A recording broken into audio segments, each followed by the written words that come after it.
Wanda, is there something special about today? Well, don't tell me you have forgotten, Viz. Forgotten? Oh, Wanda, I'm incapable of forgetfulness. I remember everything. That's not an exaggeration. In fact, I'm incapable of exaggeration. Well, then tell me what's so important about today's date. What's up, guys? Welcome to my channel, Film, Flicks, and Comics, where we talk all things movies, TV, and comics. And of course, Marvel and everything related to the Marvel Cinematic Universe. And today, I'm starting this channel with the very first offering of Marvel into Phase 4. Let's get to it. The first episode of the Disney Plus series WandaVision raises a lot of questions more than providing us answers for what happened to two of our favorite Avengers after the Infinity Saga. Everything about the first episode of WandaVision is surprising to say the least.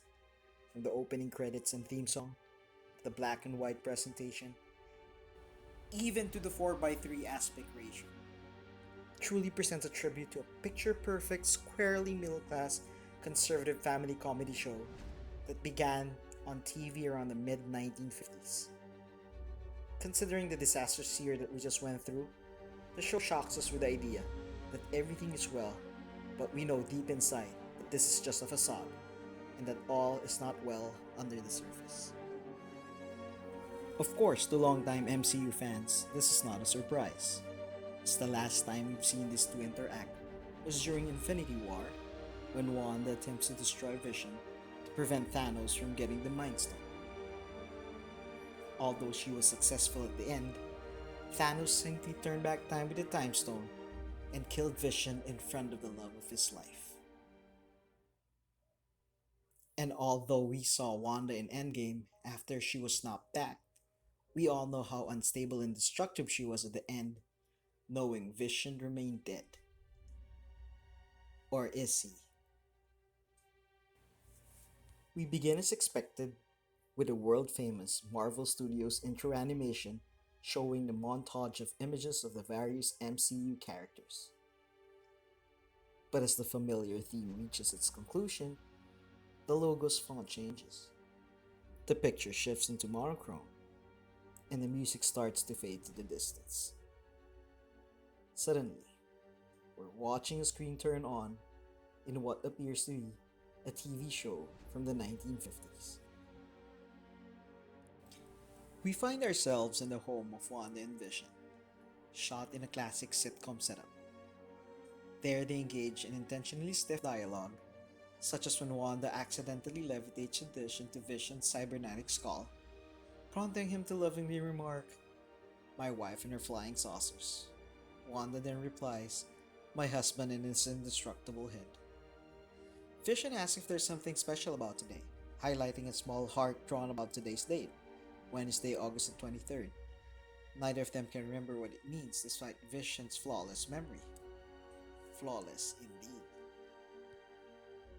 Vision leaves her work, nearly forgetting to change his android face into human form.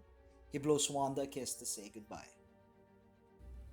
Wanda looks at the calendar, trying her best to work out the significance of the date, when there's a knock at the front door. She rushes to the door, and it's Agnes. "Your neighbor to the right. My right, not yours," she said. She welcomes the newcomers to the block. Agnes tries to find out all she can about Wanda and Vision. Agnes notices some odd things, including that Wanda says she and Vision are married, but she doesn't have a wedding ring. Agnes's appearance in the very first episode seemed to confirm the popular theory that Agnes is Agatha Harkness. In the Marvel comics, Agatha Harkness is a witch who survived the Salem witch trials, and went on eventually to mentor Wanda in the use of her magical powers. Unlike many of the other heroes, Agatha's powers are literally magical, rather than based on something more scientific. In the comics, she's also the governess and protector of Franklin Richards, the son of Reed Richards and Sue Storm in the Fantastic Four. Vision goes to an office where he works on computational forms. When Vision asks Norm what it is they do there, they seemingly don't really know. Norm said that all they know is that since Vision got there, productivity has gone up 300%. Norm even said Vision is like a walking computer, where he replied that he's just a regular carbon-based employee made entirely of organic matter. He says he's on the edge because he can't remember the importance of the date. In Act Q, Vision's boss, Mr. Hart, steps out of his office and tells Vision that he and his wife are looking forward to dinner this evening. Ah, dinner, explaining the relevance of the heart on the calendar. Hart explains that this dinner is a rite of passage in the company, one that another colleague, a mustached co-worker Jones, failed spectacularly because he wore a turtleneck. Vision calls Wanda to warn her, but to no avail. The conversation actually enforced her thinking that he's talking about their anniversary. The show cuts to a commercial for the new and improved Toast Made 2000. This is relevant in two ways.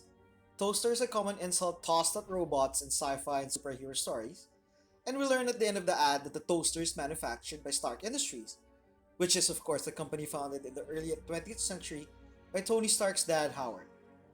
The toaster fires up its indicator light flashing red, pretty much the only color in the episode. Also blinks just a little too long to make everyone feel uncomfortable. The commercial, I believe, makes reference to the time before Age of Ultron, where both parents of Wanda were killed by bombs made by Stark Industries. Two of them survived, buried under the rubble for days with one undetonated Stark bomb. She said they waited for 2 days for Tony Stark to kill them. Back in the show, Vision returns to the house with Mr. Hart and his wife. They're surprised to see that everything was not ready. Wanda hasn't prepared dinner, so there's a lot of scrambling to keep the guests entertained while the food gets prepared. Wanda's sexy nightgown is explained away as a Sokovian costume, referring to Sokovia, the fictional Eastern European country that Wanda is from. Meanwhile, Agnes shows up and brings lobsters, chicken, and steak to help Wanda out. Vision distracts his guest by singing. Mr. Hart tells Vision he's very disappointed that all the chaos in the house suggests he's not management material after all. Just in time though, Wanda gets breakfast for dinner on the table. That's when things got serious. Eagle-eyed fans couldn't help but notice the wine bottle during the dinner. The wine bottle reads Maison de Maupre, translated from French means House of Contempt, or as most fan theories would say, House of Misery, literally House of M.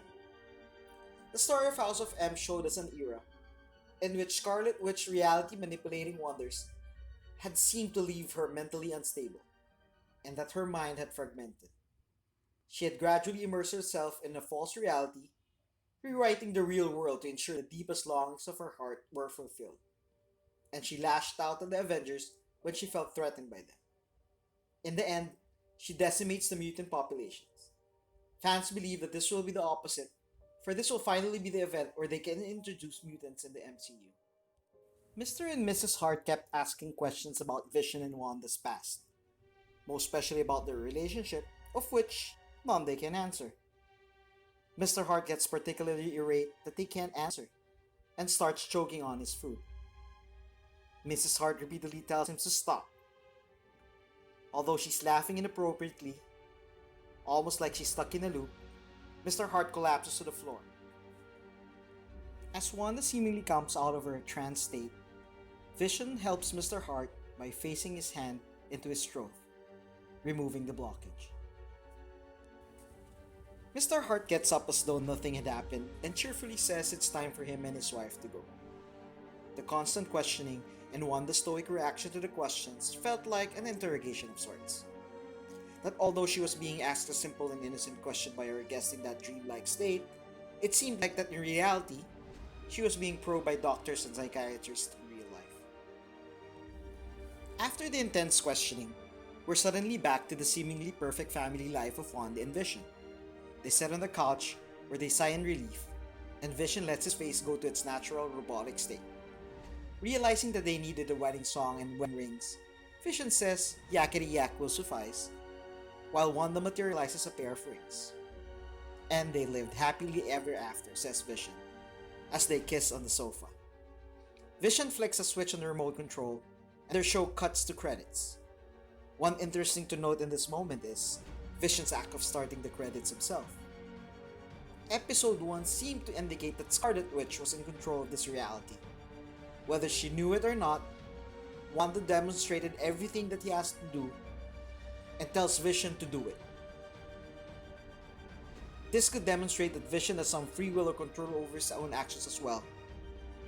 Now, that's something we really need to find out in the next few episodes. While the credit rolls, we zoom out. The aspect ratio goes widescreen, and we see that this show has been playing on a monitor in a darkened computer bay. On the computer screen in the corner is the logo of S.W.O.R.D, a fictional agency that monitors alien activity in Marvel Comics. This suggests that the location could be the S.W.O.R.D headquarters. Although, last we saw of S.W.O.R.D in the MCU, it was in space where Nick Fury was seen relaxing. From the trailers, however, S.W.O.R.D seemed to mobilize itself to respond to whatever is happening with Wanda. So perhaps this is a mobile HQ that has moved to keep track of activity in the area. The person is taking notes and keep reading tweets the event, so it's clear that S.W.O.R.D is closely monitoring the situation. With the organization responding to sentient weapons, it seems as though Wanda could be marked as a threat. It is unclear how much the Sokovia Accords are in effect in the MCU's present day, but S.W.O.R.D's move to handle the situation suggests that some of the legislation is still valid. Thank you guys for watching my video, and I'll be releasing my review of Episode 2 tomorrow. If you liked the video, please smash that like button and don't forget to subscribe. Thank you again, until the next video.